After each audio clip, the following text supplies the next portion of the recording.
Assalamualaikum warahmatullahi wabarakatuh.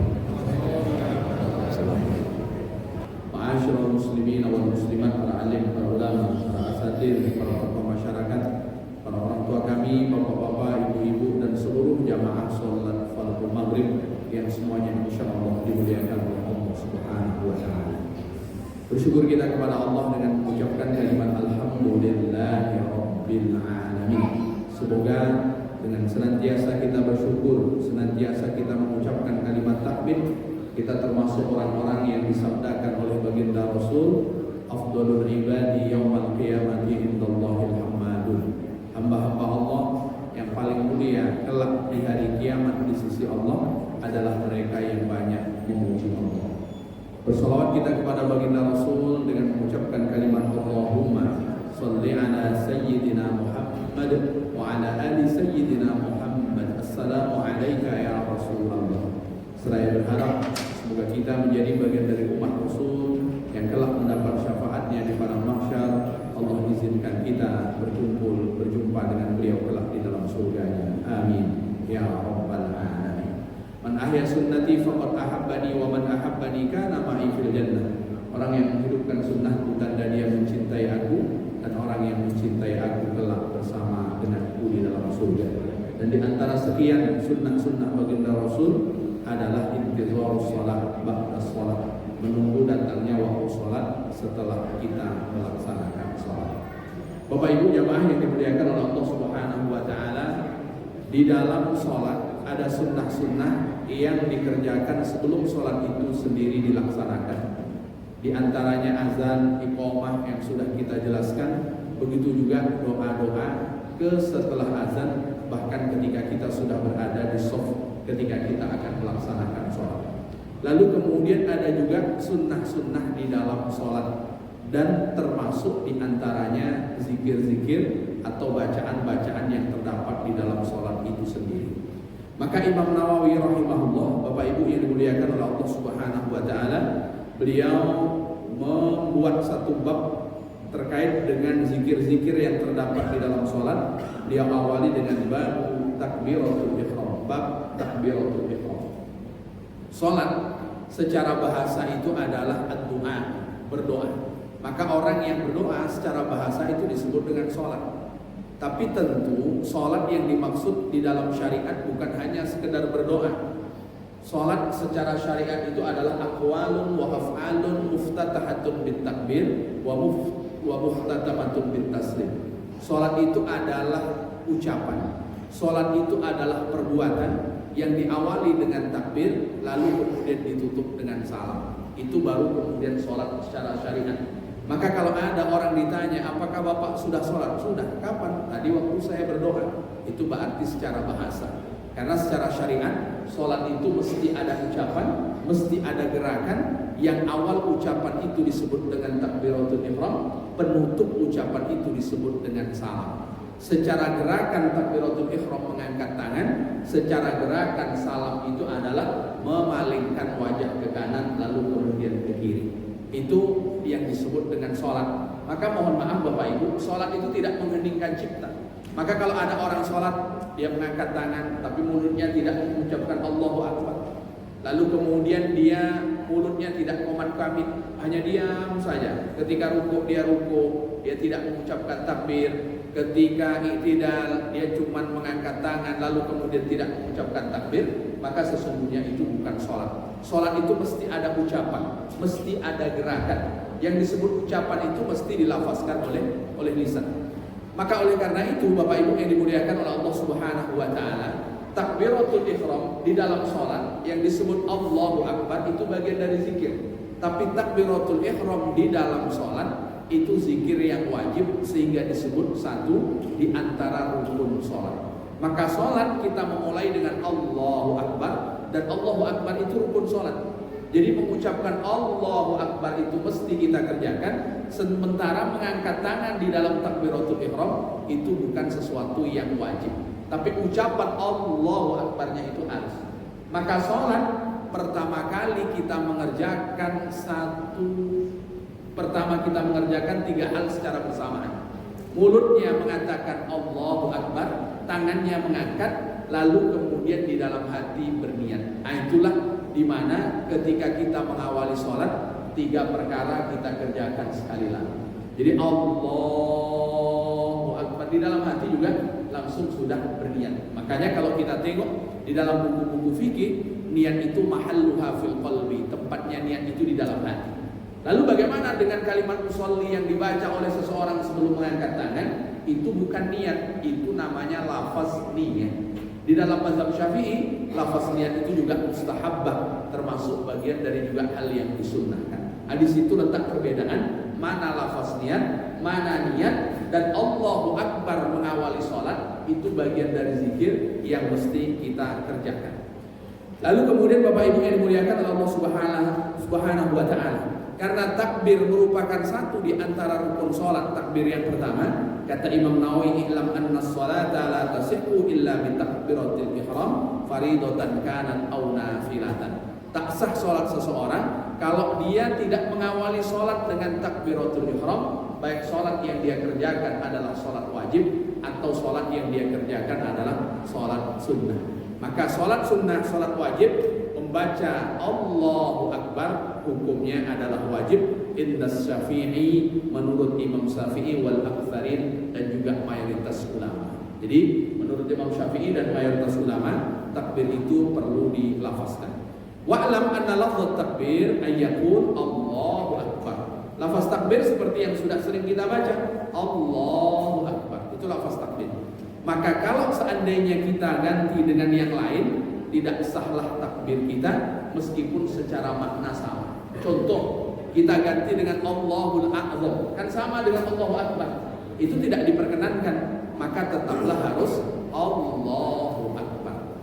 Atau kemudian kita ganti dengan bahasa ajam. Bahasa ajam itu selain bahasa Arab, ketika takbiratul ihram kita ganti Allah Maha Besar umpamanya, itu juga tidak diperkenankan, karena memang lafaz takbir yang masyhur, yang dianjurkan dan menjadi rukun pertama, rukun setelah niat, itu adalah takbiratul ihram yang mesti berbunyi secara mulut Allahu Akbar. Maka Bapak Ibu kalau sholat, takbiratul ihram jangan menghentikan cipta cuma mengangkat tangan. Itu belum dihitung takbiratul ihram. Gerakannya betul takbiratul ihram, tapi harus diucapkan, minimal dirinya sendiri yang mendengarkannya Allahu Akbar. Kalau imam, dia memang dianjurkan untuk mengeraskan suara saat takbiratul ihram untuk menginformasikan kepada makmum bahwa dia sudah memulai sholatnya. Tapi makmum, dia mengucapkan takbiratul ihram sekira dirinya sendiri yang mendengarkannya. Itu terkait dengan takbiratul ihram. Lalu kemudian Bapak Ibu yang dimuliakan oleh Allah Subhanahu wa Ta'ala, kata Imam Nawawi, wa'lam anna al-madhhab as-sahih al-mukhtar anna takbiratul ihrami la tumaddu wa la tumattatu. Takbiratul ihram itu tidak dianjurkan untuk panjang sekali. Contohnya begini Bapak Ibu, Allahu Akbar, ini kan panjang. Jadi takbiratul ihram itu justru tidak dianjurkan untuk membacanya dengan panjang. Betul pada lamnya lafaz Allah itu dibaca panjang, cuman dengan panjang yang sederhana, Allahu Akbar. Itu yang dianjurkan. Kenapa kemudian tidak panjang sekali?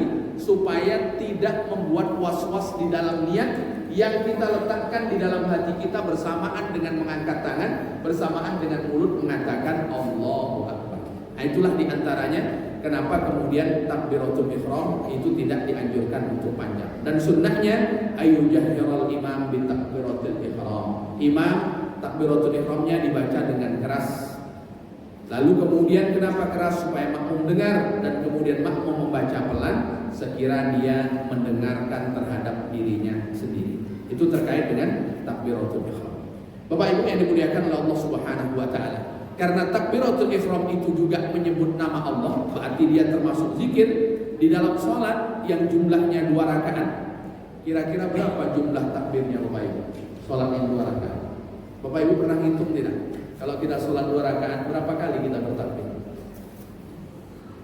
Halo Bapak Ibu, ini hitung dulu ini nampaknya.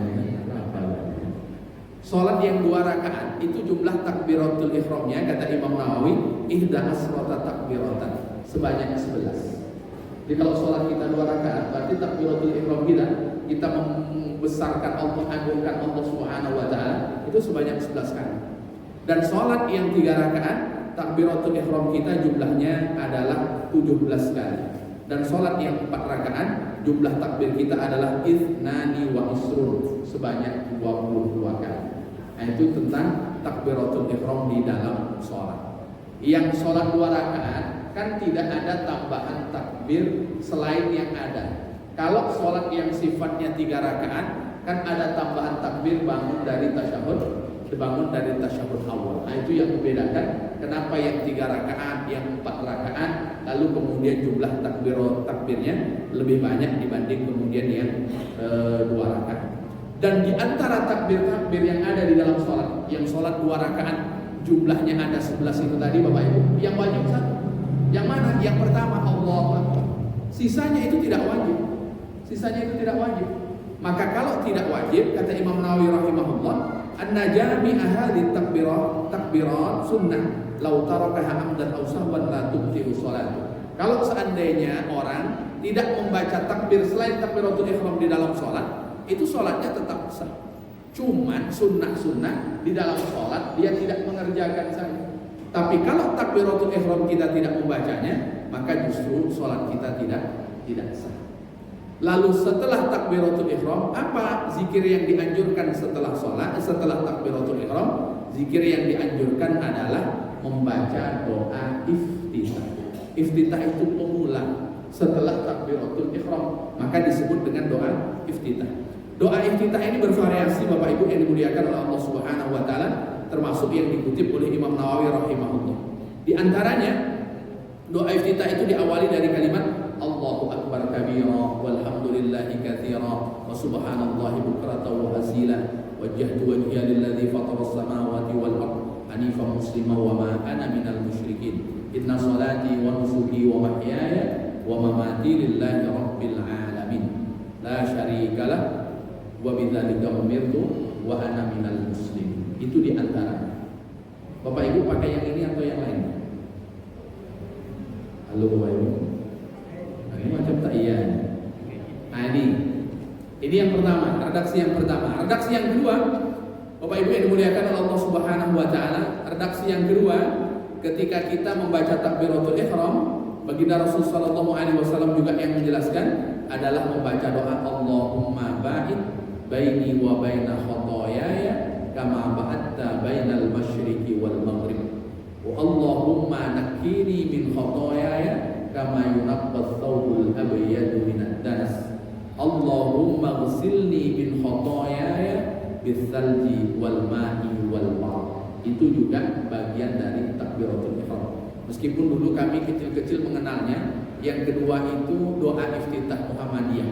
Yang pertama tadi doa iftitah NU. Nah, kata orang dulu. Ini bukan masalah Muhammadiyah dan NU, cuman yang dipilih oleh masing-masing lembaga tersebut. Itu sama-sama doa iftitah. Bahkan selain itu juga ada Sayyidah Aisyah radhiyallahu anha yang menceritakan Nabi ketika mengawali sholat, Nabi membaca Subhanakallahumma wa bihamdika wa tabarakasmu wa ta'ala jaddu wa la ilaha ghairu. Itu juga termasuk bagian dari doa iftitah. Maka Bapak Ibu yang dimuliakan oleh Allah Subhanahu wa taala, itu di antara doa iftitah. Itu juga didokumentasikan oleh Imam Tirmidzi. Lalu kemudian Bapak Ibu yang dimuliakan oleh Allah Subhanahu wa taala, selain itu apakah masih ada doa iftitah? Masih ada juga. Dari Sayyidina Ali radhiyallahu an, Rasulullah sallallahu alaihi wasallam ketika mengawali salat, setelah beliau takbiratul ihram, beliau membaca zikir la ilaha illa anta subhanak zalamtu nafsi wa amiltu su'an faghfirli innahu la yaghfiru dzunuba illa anta. Setelah itu baru ditambah wajjahtu wajhiya lilladzi dan seterusnya. Ini di antara beberapa redaksi terkait dengan bacaan doa iftitah. Lalu doa iftitah yang banyak tadi Bapak Ibu, yang afdol itu yang mana? Yang afdol diamalkan semuanya. Kira-kira Bapak Ibu amalkan semuanya atau pilih satu saja? Ini bicara yang afdol nih kan. Bicara yang afdol itu yang mana? Bicara yang afdol tentu menggabungkan semuanya. Liman sholamun faridan. Kapan? Bagi orang yang sholatnya sendiri. Jadi kalau Bapak Ibu sholatnya sendiri baca semua. Ini baca yang mana Pak Ustaz? Kalau sholat sendiri kita baca semuanya. Itu kalau kita sholatnya sendiri. Lalu kemudian walil imam, bagaimana dengan imam? Bagi imam, idza uzina lahul makmum, kalau makmum memberikan izin, maka imam membaca semuanya baik. Nah, cuman kira-kira kalau imamnya membaca doa iftitah yang panjang ini, makmumnya setuju atau tak setuju nih Bapak Ibu? Halo Bapak Ibu. Kalau doa iftitah ini dibaca semuanya, ini kira-kira makmumnya setuju atau tidak nih Bapak Ibu? Nampaknya tak setuju. Karena tidak setuju, maka imam itu biasanya tetap memilih satu di antara empat kita. Jadi pilih satu di antara empat. Lalu kemudian Bapak Ibu yang dimuliakan oleh Allah Subhanahu wa taala, kalau kemudian harus memilih satu di antara empat di dalam mazhab Syafi'i, maka memilih yang Allahu Akbar kabira walhamdulillahi katsira wa subhanallahi bukratan wa asila. Itulah asal muasal kenapa dahulu waktu kecil-kecil kita belajar sholat, doa iftitah yang diajarkan adalah Allahu Akbar kabira dan seterusnya, bukan yang kemudian Allahumma barik. Kenapa? Karena memang di dalam mazhab Syafi'i seperti yang dikutip oleh Imam Nawawi adalah memilih yang wajah itu tadi diawali dari Allahu Akbar kabira. Nah itu di dalam mazhab Syafi'i. Apakah kemudian salah orang yang kemudian doa iftitahnya membaca Allahumma baiknya? Tidak salah. Apakah salah orang yang kemudian doa iftitahnya membaca subhanakallahumma wa bihamdik dan kemudian seterusnya? Ya juga tidak. Cuman menggabungkan semuanya afdal. Memang di dalam mazhab Syafi'i memilih yang Allahu Akbar kabira walhamdulillahi katsira dan kemudian seterusnya.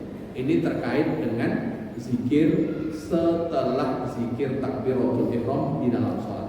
Yang takbiratul ihram wajib, yang doa iftitah tadi hukumnya adalah sunnah. Setelah membaca doa iftitah, apalagi zikirnya? Setelah membaca doa iftitah, zikir berikutnya adalah membaca ta'awudz.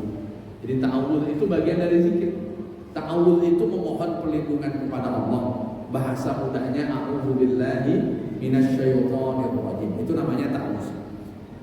Kata Imam Nawawi, "I'lam anna ta'awudza ba'da du'a istiftahi sunnatun." Membaca ta'awudz setelah membaca doa iftitah itu hukumnya adalah sunnah. Kenapa sunnah? Karena ada pesan Allah Subhanahu wa taala, "Fa idza qara'tal Qur'ana fasta'iz billah minasyaitonir rajim." Kalau engkau membaca Quran, maka awalilah dengan memohon perlindungan kepada Allah dari setan yang terkutuk. Nah itulah setiap kita membaca Al-Quran, kita disunnahkan mengawalinya dengan ta'awudz, baik di dalam sholat atau kemudian di luar sholat. Jadi awali dulu dengan a'udzubillahi minasyaitonir rajim. Itu bagian dari zikir yang disunnahkan. Lalu kemudian Bapak Ibu yang dimuliakan oleh Allah Subhanahu wa taala, itu yang paling masyhur baca ta'awudz, karena ada redaksi lain selain yang saya sebutkan tadi. Apa di antaranya? Di antaranya doa iftitah itu adalah a'udzubillahis samiil alimi minasyaitonir rajim. Itu juga bagian dari bacaan ta'awudz.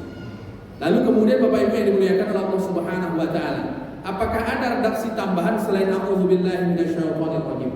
Ternyata ada tambahannya min nafhihi wa nafthihi wa hamzihi. Itu bagian dari tambahan setelah ta'awudz. Jadi memohon perlindungan kepada Allah dari setan yang tertutup. Yang pertama itu adalah min nafhihi. Min nafhihi. Nafhi ini Bapak Ibu yang dimuliakan oleh Allah Subhanahu wa taala, kalau kita tengok bahwa kalimat nafhun di dalam penjelasan yang dikutip oleh Imam Nawawi rahimahullah, makna nafhi itu adalah al-kibru, sombong. Jadi yang meniupkan kesombongan pada orang itu adalah syaitan. Maka memohon perlindungan kepada Allah dari setan yang terlaknat apa? Min nafhihi, dari tiupan kesombongan yang dihembuskan kepada manusia. Jadi Bapak Ibu yang dimuliakan oleh Allah Subhanahu wa taala, sombong itu sifatnya iblis. Iblis ini datuk nenek moyangnya syaitan. Maka kita memohon perlindungan kepada Allah supaya kita tak bersifat sombong.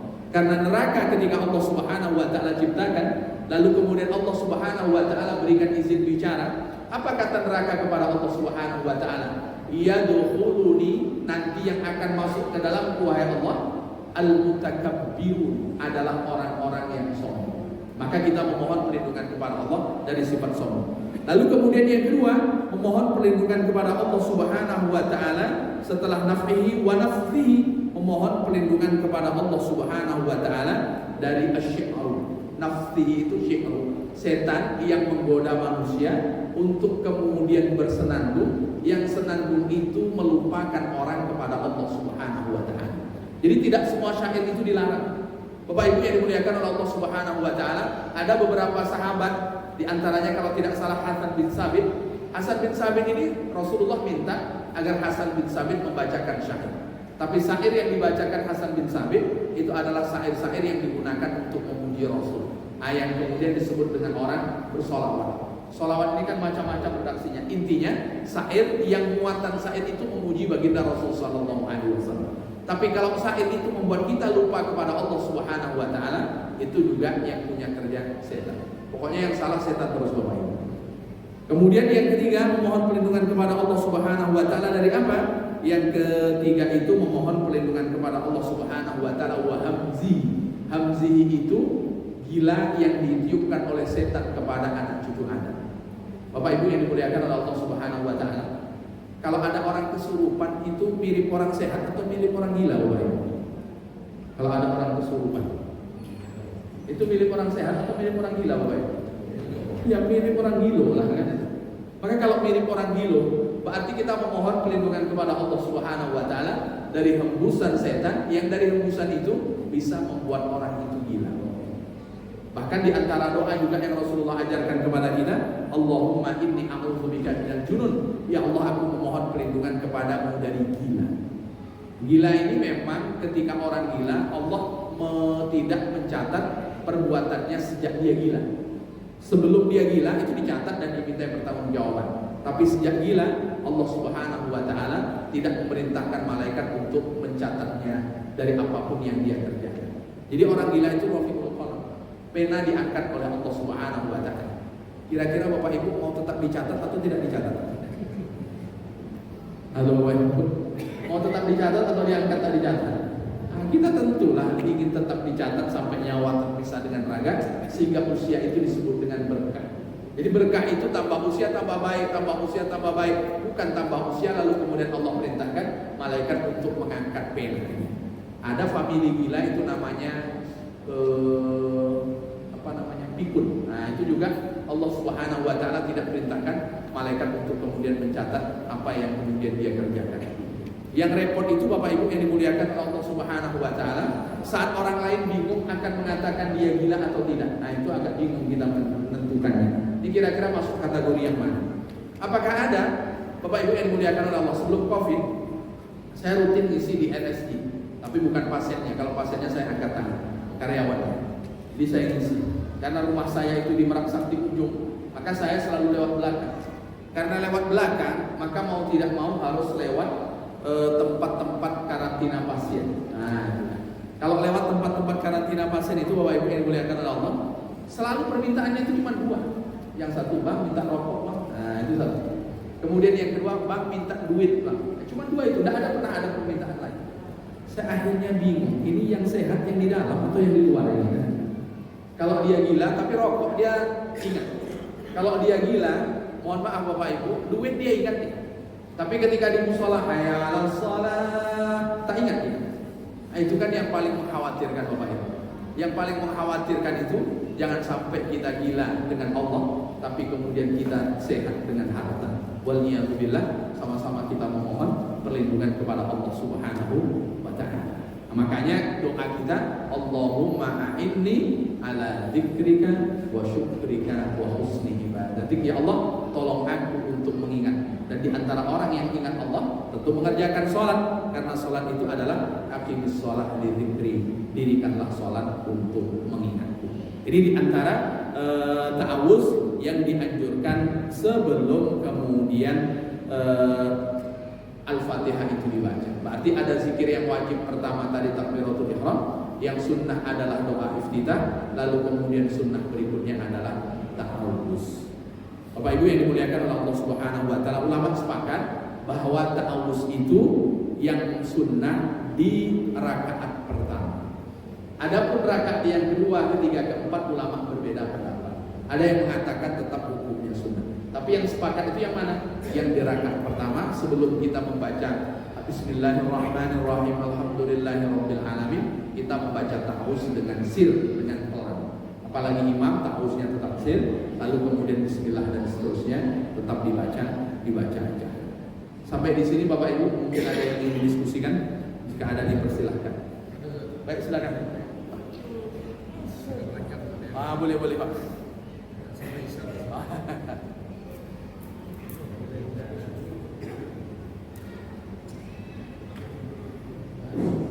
Assalamualaikum warahmatullahi wabarakatuh. Waalaikumsalam. Kalau sholat waktu di masjid di rumah itu kan sudah lazim. Yang ingin saya pertanyakan itu musafir. Ketika kita sampai pada suatu tempat sholat maghrib kita ikut bersama. Jamak kosong itu kita lafazkan jamak kosong takdim atau langsung. Itu pertama. Yang kedua zuhur asar. Sama, kita kebetulan berada di masjid yang sama. Kita sebenarnya boleh kosong, tapi kita ingin juga melakukan sholat jamaah. Pada saat kita mundur untuk sholat asar, itu apakah kita lapaskan jamaah takdimnya atau langsung kosong? Kosong di sunnah jamaah kosong. Kan kita ini dikerjakan pada sholat zuhur, apakah diucapkan takdimnya atau langsung? Itu aja, tapi sejelas-jelasnya saja nanti kan kita sekar maksudnya ini kan kita kan sering ragu-ragu nih, ragu-ragu kalau sholat fardu biasa kita nggak pernah ragu, tapi pada saat kita jamak kosong takdim apa takhir, tapi nggak pernah takhir saja, tapi takdim itu yang paling selalu kita lakukan. Nah ini kemudian di antaranya itu kan kita koma antara pertama zuhur dan asarnya kita ikut lagi. Nah, tolong Pak, jelas dulu. Assalamualaikum warahmatullahi wabarakatuh. Waalaikumsalam warahmatullahi wabarakatuh. Ada dispensasi yang Allah berikan kepada kita. Ya, bahasanya sedekah. Ya. Bahasa di dalam kajian fikih rukhsah. Rukhsah itu dispensasi. Dalam hadis Rasulullah sallallahu alaihi wasallam adalah sedekah. Nah, artinya dua-duanya. Makanya saya sampaikan. Jadi qasar itu rukhsah. Rukhsah itu dispensasi. Selain dispensasi bahwa qasar itu adalah sedekah yang Allah Subhanahu wa taala berikan, maka terima. Terimalah itu maknanya kerjakanlah saat kita dalam keadaan safar, saat kita dalam keadaan perjalanan. Lalu kemudian jamak itu satu di antara sebabnya lil masyaqqah, karena ada kesulitan. Meskipun orang mengukur kesulitan itu berbeda. Tapi kalau dalam perjalanan berarti dapat dua-duanya, dapat jamak, dapat qasar. Dan qasar itu diperbolehkan saat jarak tempuh sampai 85 km. Dan kapan bermulanya? Bermulanya saat kita sudah keluar dari daerah kita tinggal. Maka tidak boleh kita mengqasar sholat, menjamak sholat saat kita masih di rumah. Ini banyak orang mengerjakan Bapak Ibu. Tadi saya sudah jamak kapan? Di rumah. Di rumah belum dapat dispensasi. Sedekah Allah Subhanahu wa taala itu belum Allah berikan. Kapan kita boleh? Saat kita sudah keluar dari daerah tempat tinggal kita. Kalau dahulu perbedaan antara satu kampung dengan kampung yang lain itu dibatasi oleh tembok. Berarti kalau kita keluar dari tembok itu, bermulalah kita mendapatkan rukhsah, mendapat dispensasi. Kalau sekarang yang mungkin perbatasan kecamatan lah nampaknya. Kita berbeda kecamatan, baru kemudian kita dapat dispensasi. Jangan dikerjakan di rumah, karena di rumah kita belum dapat itu. Bapak Ibu kalau mau pergi, umpamanya sudah masuk waktu sholat, kita sedang di bandara. Kalau nanti kita sampai tempat tujuan, ternyata waktu sholat habis, maka kerjakan di bandara. Lalu kemudian saat kita sampai di satu masjid, di situ sedang didirikan sholat. Apa yang harus kita lakukan? Ketika di masjid itu sedang didirikan sholat, maka bergabunglah. Artinya kita sholat umpamanya zuhur, berarti kita sholat zuhur bersama dengan imam yang sedang melaksanakan sholat zuhur. Kan jamak dengan qasar ini Bapak Ibu, kita sudah memasang niat sebelum perjalanan. Saya nanti mau jamak. Itu sudah kita letakkan itu di dalam hati. Nanti saya mau jamak. Itu diantara tata cara orang menjamak dan mengqasar sholat. Sehingga dia pada waktu itu ikut sholat bersama dengan imam yang sholatnya itmam. Itmam itu tetap 4 rakaat, menyempurnakan. Maka bahasanya adalah itmam. Lawan dari itmam itu qasrun, memperpendek. Sehingga yang 4 itu menjadi 2. Lalu kemudian setelah imam salam dan kita salam, assalamualaikum warahmatullah, assalamualaikum warahmatullah, jangan dijeda dengan zikir, kita langsung mundur ke belakang. Kalau kemudian ada kawan kita, maka satu di antara mereka disunahkan untuk iqomah. Iqomahnya tetap sunnah. Setelah iqomah baru kemudian kita melanjutkan sholat asar. Sholat asar yang bagaimana? Yang kita jamak takdim qasran. Jamak takdim karena kita kerjakan di waktu zuhur. Kalau dikerjakan di waktu asar, namanya jamak takhir. Kita ikut sholat berjamaah masjid tersebut sholat asar, lalu kemudian kita mundur ke belakang, lalu kemudian kita niat sholat jamak takhir zuhur, jamak dengan qasar. Begitu. Usolli fardhu zuhri, umpamanya kan kalau kita lafazkan dalam bentuk niat. Orang ini biasanya kalau dilafazkan agak repot juga kalau umpamanya tidak terbiasa bahasa Arab kan. Maka niat itu kan di dalam hati. Saya bersengaja untuk melaksanakan sholat zuhur 2 rakaat jamak takdim beserta qasar fardu karena Allah Subhanahu wa taala. Itu secara sederhana terkait dengan jamak dan kemudian qasar. Allahu a'lam. Ada satu lagi. Minggu lalu kan kami sudah berjalan dengan seorang akademisi. Saya ngajak beliau sholat. Saya sudah bertanya, kapan sholat? Tadi mau berangkat akhirnya bisa bilang tadi mungkin sholat di rumah. Salahkah saya mengingatkan dia? Kalau umpamanya kita sependek pengetahuan saya, Pak, umpamanya kita sampaikan ini. Qasar itu berlaku saat kita sudah keluar dari tempat kita. Saat kita masih di rumah belum dapat dispensasi untuk kemudian melakukan itu. Dan ini banyak didapati oleh orang-orang tua kita dahulu, mohon maaf, mungkin pengetahuan belum sampai. Atau kemudian dia hanya membaca tentang qasar jamak, lalu kemudian syarat-syarat di dalam qasar jamak ini tidak dibaca. Nah, jadi qasar dan jamak itu ada syaratnya, syarat berlaku. Membaca syarat berlaku itu diantaranya saat sudah keluar dari tempat kita. Boleh. Kami kemarin saya menganggap yang bersangkutan satu lagi, tapi dia bukan dokter biasa, dokter spesialis. Sebelumnya mau berangkat, kan belum masuk waktu zuhur, dia sholat. Saya tanya dokter mau saya sholat, waktu belum dokter saya bilang itu sama dia. Dokter belum masuk dokter nggak sah sholatnya, enggak saya mau sholat. Nah, kemudian kan di Pekanbaru kan ketemu lagi saat saya berkata mau sholat dokter orang itu nggak sah. Enggak, saya kata-kata. Ini salah lah saya juga. Sebetulnya dialog di dalam hal yang kemudian perlu kita sampaikan kebenarannya tidak ada salahnya. Kita nyampaikan tidak ada salahnya. Ilmu itu kan tidak dilihat siapa yang menyampaikan, tapi kalau memang itu pengetahuan, ya terima. Dan kalau kemudian kita merasa kita yang paling betul, berarti kita harus merujuk lagi ke referensi yang menjelaskan tentang itu. Tentang itu. Karena begini Bapak Ibu yang dimuliakan oleh Allah Subhanahu wa taala.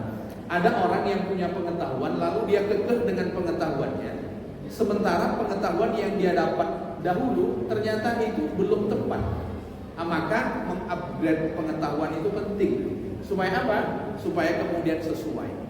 Barangkali dulu kita ngajinya mungkin tingkat keseriusannya masih kurang. Allah. Baik, silakan. Waalaikumsalam.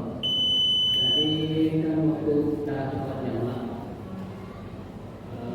harus mundur orang sunnah atau diwajibkan. Sedangkan di belakang kan banyak orang nih. Nah, biasanya kalau banyak orang masih tetap di tempat itu bagaimana? Di antara anjurannya kita tidak menyelanya dengan zikir. Ketika kita sudah salam, kita mau ke belakang, ternyata banyak orang. Bagaimana caranya? Bagaimana caranya kita lewat di antara sela-sela. Jangan lewat depan ya, sela-sela orang. Atau kemudian kita cari jalan meskipun kita melewati tapi orang yang sudah selesai sholat, lalu kemudian kita keluar lewat jalan tersebut. Begitu caranya. Jadi lewat di antara sela orang itu boleh, yang tidak boleh itu lewat mana? Lewat depan orang yang sholat. Nah, itu nanti bahasanya di bab sutro. Sutro itu seberapa sebetulnya sutro itu? Itu banyak sekali.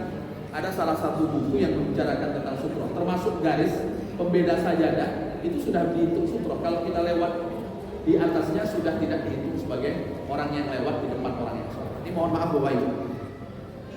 Antara orang berdiri dengan tempat sujudnya ini tiga hasta.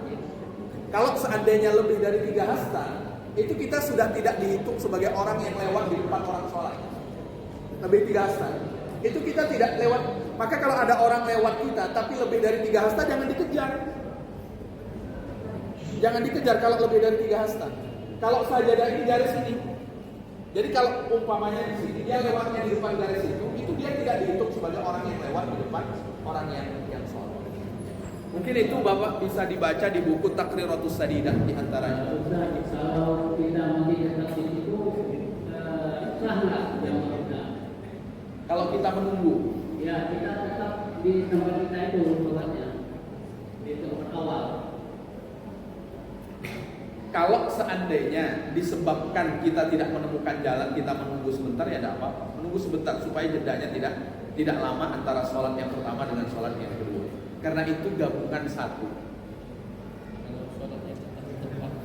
Kalau sholatnya tetap di tempat situ, ya tidak apa-apa. Cuman kita dianjurkan untuk memperbanyak tempat sujud. Karena tempat-tempat sujud kita ini nanti menjadi saksi di pengadilan Allah Subhanahu wa ta'ala. Barangkali itu Pak yang bisa saya jawab. Cukup ini Bapak Ibu?